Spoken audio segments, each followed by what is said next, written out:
ମୁଁ ହୋଲି ଖେଳ ବର୍ଜନ କରୁଛି ଆଜି ଭୁବନେଶ୍ୱର ପଳେଇ ଆସିବାର ମୁଖ୍ୟ କାରଣ ହଉଛି ସେ ମା କଷ୍ଟରେ ଥିବ ତ ହୋଲି ଖେଳିବ ଏଇଠି ଗୋଟେ ଆମ କାର୍ଯ୍ୟକର୍ତ୍ତା ବିଷୟ 2 ଦିନ ହେଲା 3 ଦିନ ହେଲା ଡେଥ୍ କରିଗଲା ମାନେ ଗୋଟେ ଭଲ କାର୍ଯ୍ୟକର୍ତ୍ତା ହଁ ପୁରୁଣା ଆଉ ଆମେ ତାର ଘରେ କାନ୍ଦୁଛନ୍ତି ଆମେ ମଜା କରିବା ମୁଁ ସେଥିପାଇଁ ବି ଆଜି ବାହାରେ ଆଜି ଛୁଇଁ ତାର ଯୋଉ ଶାଶୁଗୁଡ଼ି ବିଛିଟା ଯୋଉଠି କାନ୍ଦୁଛନ୍ତି ତାର ପୁଅ କଥା ମୁଁ କହିଦେଇଛି ଅଲରେଡି ମୁଁ ଅଲରେଡି ତାର ଇଏକୁ କହିଦେଇଛି ତାର ସବୁ ପଢିବା ଠାରୁ ଯେତେ ଯାହା ଖର୍ଚ୍ଚ ସବୁ ଆମେ କରିବା ଗୋଟେ ବର୍ଷ ପାସ୍ କରି ସାରିଲା ପରେ ତାକୁ କୋଉଠି ନା କୋଉଠି ଆମେ ଏନଗେଜ କରିବା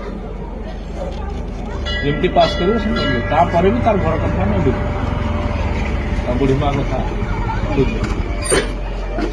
ସେମାନେ ଟିକେ ତା ଘରକୁ ଯିବା ଆସିବା କରିବ ଘରେ ଟିକେ ବୁଝାବୁଝି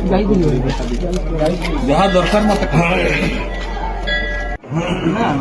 ସେମାନେ ଫିଲ୍ କରିଥିବ ମା ଯେତେ କଷ୍ଟ ଥିବ ମାନେ ପୁଅ ସେତେବେଳେ ମଜା